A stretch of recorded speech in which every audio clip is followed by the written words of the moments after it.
I'm hard pressed to kind of find a way to get people to look and observe this world through a different light and lens and perspective um, on how they treat life circumstantially, how they treat themselves, how they walk and carry themselves through this light.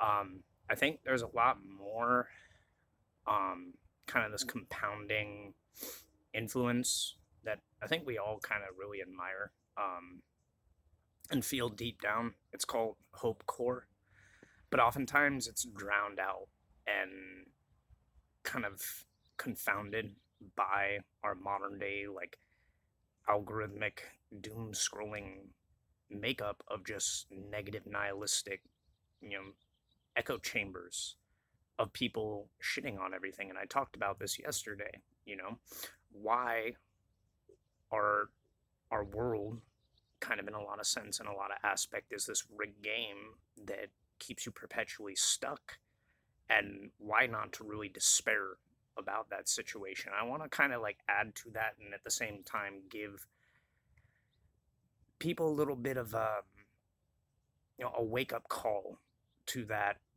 inner kind of suppressed aspect of creativity and the beauty of real kind of intelligent constructive use of the imagination.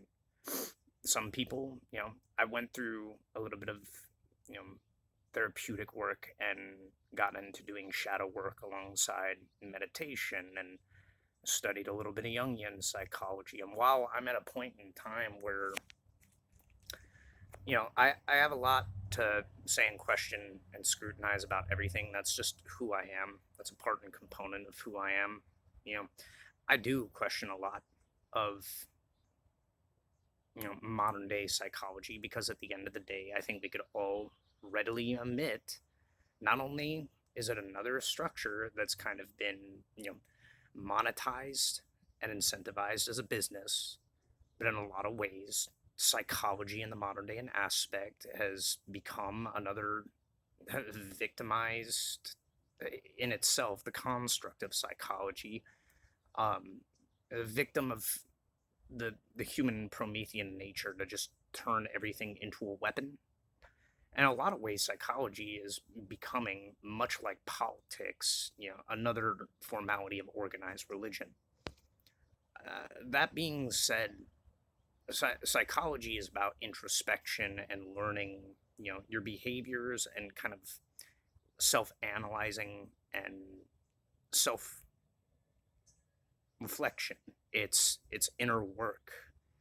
Um, and it's about really bringing out and addressing the behaviors in life that you want to actively kind of get an understanding and a grasp on, why you have certain conditions and coping mechanisms, why you have certain characteristic behaviors and beliefs about yourself, your identity structure. you know it's an introspective mirror, and it's all about how you use it. But yeah, it's been weaponized and taken advantage of in the modern day and age. That being said, there's a lot to learn from the constructs of introspection. And like I said, before all of that, I got into meditation. Um, and that's, a very old um, kind of way of self reflecting and analyzing the nature of the mind, of learning that the mind is a malleable thing, that everything you kind of utilize your mind for is a product of the same mechanism of imagination, is coming to the core understanding of the nature of how your mind works and operates, your ego, your persona, who you are, your tastes in life. It's all kind of a byproduct of this process where your internal world, the mechanisms of your internal mind and your imagination are blending and melding together with the natural, biological um, process that being a human is. You take in memory from the external environment, and that, in a lot of ways, crystallizes and fractalizes and can fragment and schism and compound in complex, kind of dense structures and thought forms in the mind, and it creates all kinds of phenomenon that we still, you know, are very rudimentarily just explaining through, you know, the phenomenon of trying to study and understand the human mind. And a lot of what these old spiritual systems and practices teach, though, like, you have to understand the mind and your mind and everything that you are being a kind of antenna in a lot of essence. Your thoughts, your ability to communicate ideas build the very structure of what you observe reality to be. Human beings throughout the oldest histories and all of our recorded, you know, parables and teachings of religion and all these different books and stuff, the very early time periods of what organized the modern day and age, your life was told like a story. I put this in a comment section earlier. Your life was shaped and molded around your character playing out through a story. Your reputation was everything. So there was a need for structure and order and things like discipline, things like, you know, having a sense of, you know, moral obligation and upholding your reputation in these modern day and age, because the way that people communicated was through the telling of their life story from,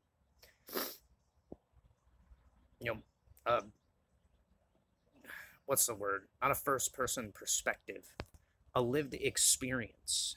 Nowadays we look at the world through a subjective, um, complex combination of analysis and breakdown in a lot of ways, and the way that we communicate is more multifaceted than just the telling of a story. We're not only telling our story through communication, we're really, you know, identified and expanding communication to be a broader lens and perspective of the world itself. And this, in a lot of ways, you know, is mirrored and reflected by, you know, the nature of, um, you know, elders in old age, spiritual teachers throughout history, or just, you know, reaching that kind of, um, archetype of, you know, the wise old man or the wise old crone. You know, this is the natural progression of, uh, you know, growing as a human being. It's, the hero's journey.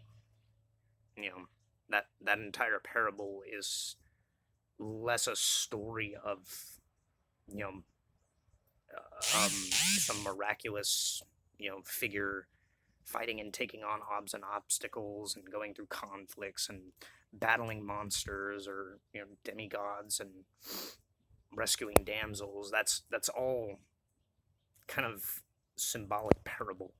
What that represents is the growth and development of a human being over, you know, the transitioning stages of time and biology. You know, it's the natural evolution of a human being. You know, you're born, you take in the world, and you express a reflection of that world through your walk in life, and then by old age you've kind of learned and built a story of experiences that you then in turn kind of pass down, and pass on. It's the transmutation and the communication of knowledge and wisdom to the next generation of people, so that, you know, not only are you filling the blanks of information to the next set of, you know, conscious beings coming into the world, but you're teaching them not only, you know, skills and life lessons that aim at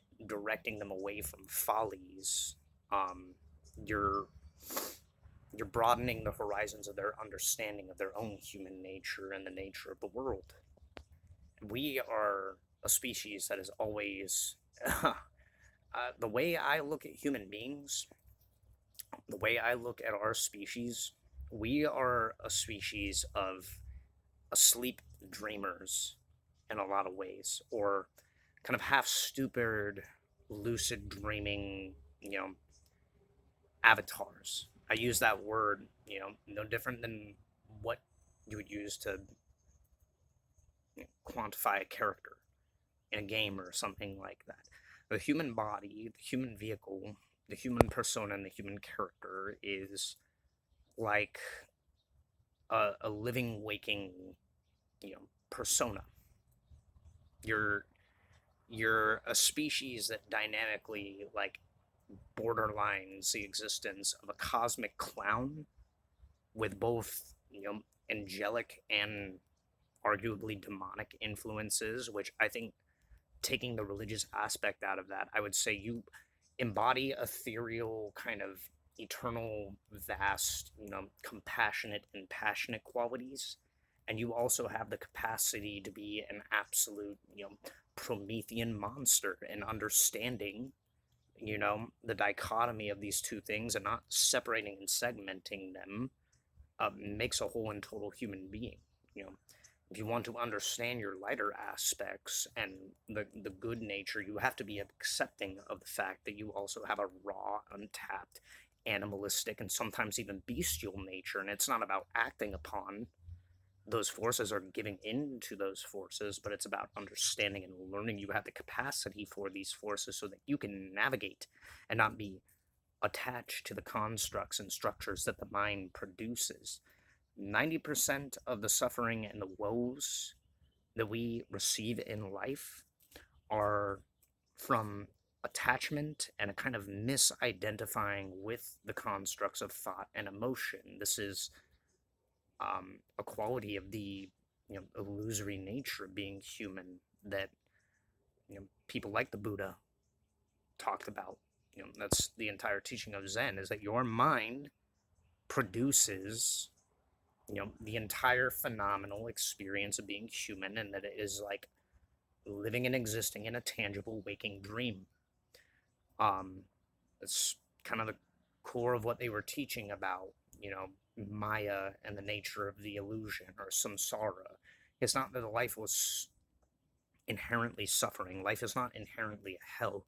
Suffering is a byproduct of being a biological organic organism that feels all sensory experiences, both the internal, the things that are basically ethereal, thoughts and emotions you feel, don't you? You experience them, you witness them, and you also feel the biological, sensation of being in the world. You feel gentleness and the elements upon you, and you feel the pain and the ache of aging and being put through the conditions of living as a biological organism. What we root in suffering, it's not this this lens that in a lot of aspects our traditions have painted over the world to create such a kind of nihilistic and sadomasochistic depiction of what reality is. I think more than anything, what was being taught is like life is inherently difficult to go through. Life is inherently difficult to go through because it's a raw, unfiltered, no holds bar, tangible experience all the way through. You feel and experience everything. That's what was being expressed by understanding the nature of the world. It gets deeper than that. It delves into the territory of like the unseen forces and understanding, consciousness and your connection to that eternal aspect. Um, but I'm not going to go into like deep delving territory with that in this video. What I want to give people a kind of look and a perspective on is the nature of how your thoughts and your mind shape and mold and create the reality around you, so that you can look at it from a different lens and perspective that's still grounded in reality. It's not ignoring reality. The reality of the world right now is that it's a fucked up place. It exhibits more aspects of what seem more like a hell than a heaven. But can you find the heaven intermingled within the nature and the aspect of this expression through the human vehicle and vessel of the hell on earth we're experiencing? Can you look at earth more like a limbo not in the sense that it's just you know, this this hopeless nihilistic kind of liminal space where nothing changes, because change is the only constant on this planet. Even when it doesn't seem like it on the surface, everything is crumbling and deteriorating and making and paving the way for something new to be birthed. I would say limbo in the aspect of Earth. Earth is like where heaven and hell meet in the middle. And different aspects from these two seemingly juxtaposed forces blend and meld and coalesce together in matter. In reality, what all these religions teach is that you never left heaven. Earth is like itself, much like how human beings are, a spacesuit. The planet and the people inhabiting the planet and everything inhabiting this planet, it's energy condensed into density. Everything is an energetic structure expressing itself through matter in a kind of suit. Energy has an intelligent design through it that, is still to this day, like, we're just putting words and expressions over what we're observing as phenomenon. For all our attempts to explain things through a materialistic and scientific lens and aspect, we're just putting words over phenomenon that we really don't have a fucking capacity to explain. It's only what we can, like, visibly see a reaction through and barely touch upon that we're putting another imaginary template on everything. This is how powerful and, tricky the mind is. The mind is the antenna that shapes reality. The human mind, which we all share, my mind and your mind, they have different flavors and textures of experience within them, different memories, different patterns. But all of our minds are a product of the human species. We all have the same, byproduct of being the species, just in different expressions. So understanding, the the nature of how your mind functions, and a lot of what these teachings were getting into was not to identify necessarily with the mind. That's really the first step of, like, untethering yourself. A lot of people do not realize that your thoughts are not necessarily you. It's this aspect of what's witnessing the thoughts beneath the thoughts, the experience of what is witnessing phenomenon, both external and internal, that is really you. The thoughts and what float through your brain and everything, it's like a hologram. And you can, push and kind of tug on the strings of that hologram, but sometimes that hologram just does its own thing. I have random thoughts that just float through my brain like clouds all the fucking time. Imaginary constructs and,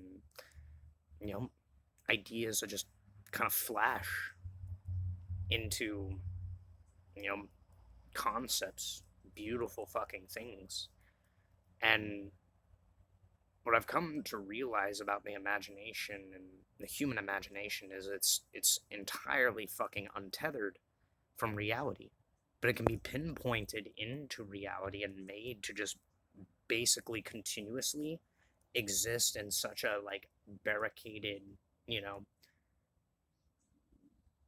isolated version of what it is. Your identity, your job, fucking your taxes and numerical values, the price of gas.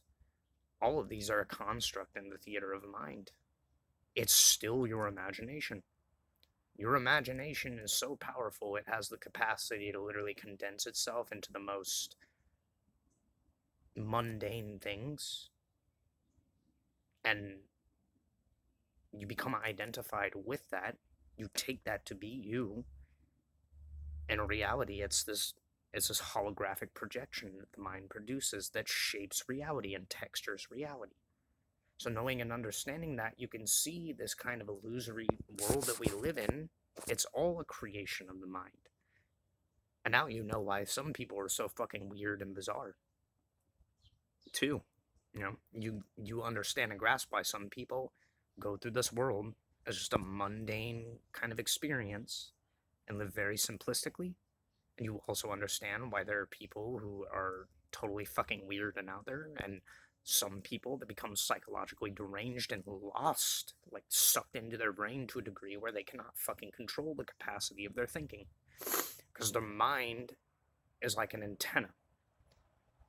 The mind is like a radio transceiver. So, how does this structure work? How do we begin to grasp, how to kind of steer the reins of this thing? Well, that's kind of the second pitfall in folly. So, the mind is not necessarily in need of being controlled because it's just a hologram. And ironically, the way that you learn to steer this hologram is not by steering it at all. The first thing is to kind of detach and detether from the patterns of how your mind works and operates, to understand that what it paints and what it colors and fills in the blanks of is kind of a hologram. It's an energetic construct. Your ideas, your imagination, the construct of your personification of who you are, your memory. It's a holographic experience. That's not to say that these things aren't real. That's not what's being said and stated. This needs to be understood. They're a creation of the material body. They're a tangible, physical, raw experience. People have memories so vivid that they can identify and remember a smell from a past event and circumstance, like a cherry pie sitting on a stove that can be brought up, or a certain sound ringing an entire vivid, collected memory from a past event. Your mind is a very powerful thing, but if you're not careful, that mind can steer you into just completely different realms and territories. And me being who I am, I let my imagination run wild. When I sit down and write or draw or play music, I, there's not really a filter here.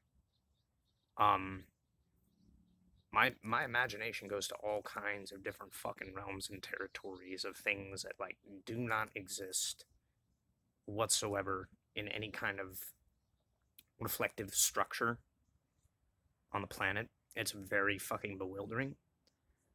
And simultaneous to that, when I come up with concepts and ideas and I flesh them out with the structure of how a human being thinks, oftentimes they take on symbolic representations and, the same kind of order that, is symbolically represented in human storytelling and human mythology and things like that.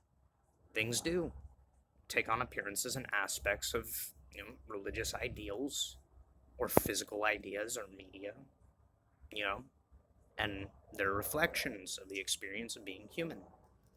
It's because the mind is identified with the physical experience of the world, and for good reason. That's a boundary and a borderline that like needs to be there. That's a structure ordered in nature. In order to exist as a human being, there has to be certain things that ground and tether reality into that experience. But other than that, but I've had experiences of just doing like kind of deep meditation, and the imagination just starts to play in the background like a movie projector. It's experiences like being a fucking comet, hurtling through space, or geometrical, like temple like structures, like planetary geometric structures floating in these ethereal dreamscapes where it's like nebula skies or something out of like fucking Treasure Planet, you know. Um, I, I've seen like my mind has created like creatures that are beyond whimsical and fantastical in the imagination and look like mythological beings, and some of them are so fucking bewilderingly alien. I'm like, that's fascinating. And my mind has the capacity to create these things. I see why people like George Lucas, are as inspired as they are and able to create and fabricate entire fucking universes out of their imagination. The mind is an incredible fucking thing. In this world, you know, it uses the condition of the mind and the understanding of the mind's capacity against itself. And that's what's scary about Earth. Um, it it's as if this is a species that knows and understands its own metaphysics to a degree where it can play and prey upon it and expand itself to kind of parasitically influence other microcosms of experience. And I think that's how you get the phenomenon of, trauma and traumatic shit going on. Is this is a species that knows very well the capacity of the mind and how to unfortunately weaponize it and use it as a tool and an instrument that can effectively expand and afflict others with a mere reflection of the same kind of parasitic circumstance.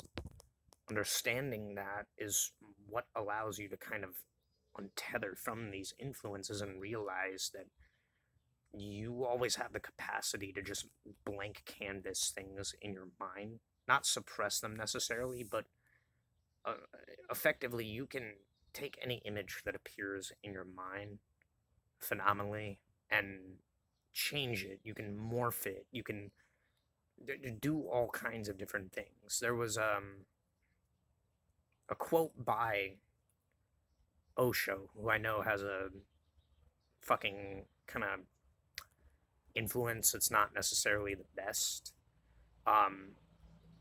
But he was talking to a person who said they experience, like an image of God. And, in that instance, he said, if you ever meet God in your mind, kill it.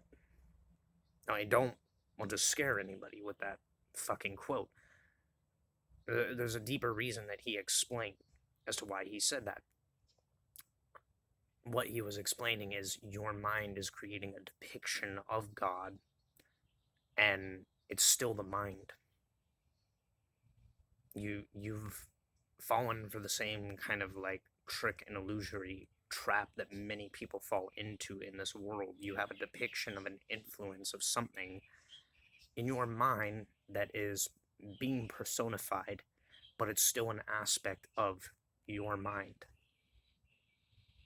You have like the super ego or the id or the subconscious personifying a depiction of that force or that source you're calling God and overlaying it with a thought form, a tulpa, an egregore, things like that. This is where, this is why religion and spiritual stuff is such a complex talking point to have to like navigate and understand, is because there's just a lot of information that's suppressed, and there's a lot of things that have been changed over the course of human history, and there's a lot of understanding that, in honest opinion, due to the influences of how things have moved in this new world, I feel like many aren't ready to address.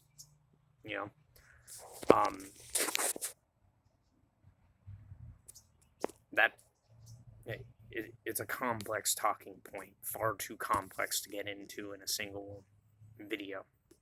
What we're talking about is more how the mind and how the imagination as a construct, as this kind of holographic hall of mirrors that it is, creates and shapes your understanding of the world. Now, here's what is to get into and understand about how the mind produces things in the world.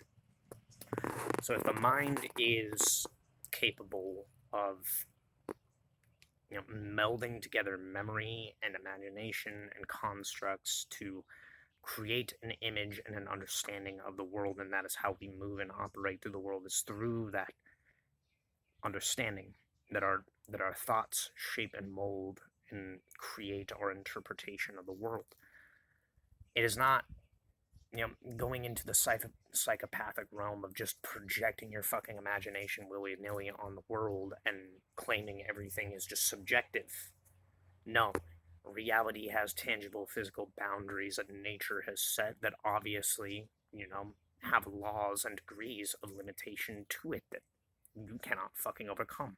You cannot jump off a cliff and then suddenly have gravity fucking switch off. It's a law of energy and matter and gravity. It's a natural inlaid biological template that makes reality real.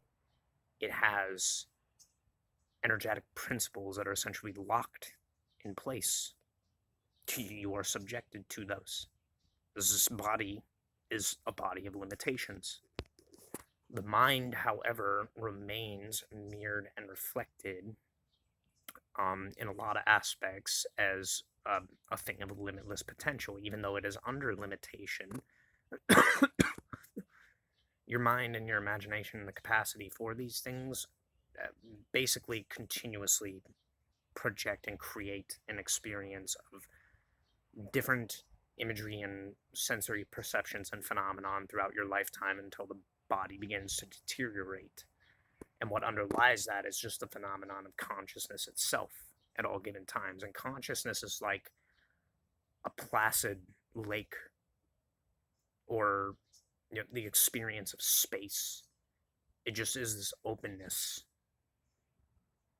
It's a phenomenon that remains grounded and centered regardless of what situation is happening and rippling through the body and the mind. So your mind being this kind of holographic construct, your imagination being this kind of holographic construct, it's free to roam. Your mind and your imagination are free to roam. It's still under the constraints of physical reality, but it has a capacity to, shape and mold and blend together concepts and things that are both in reality and untangible to reality. What you always have to remember is that, yes, physical reality is always grounded and tethered in limitation. Beyond that, though, how your mind shapes reality and how your imagination can shape reality is that it can flow organically and synergistically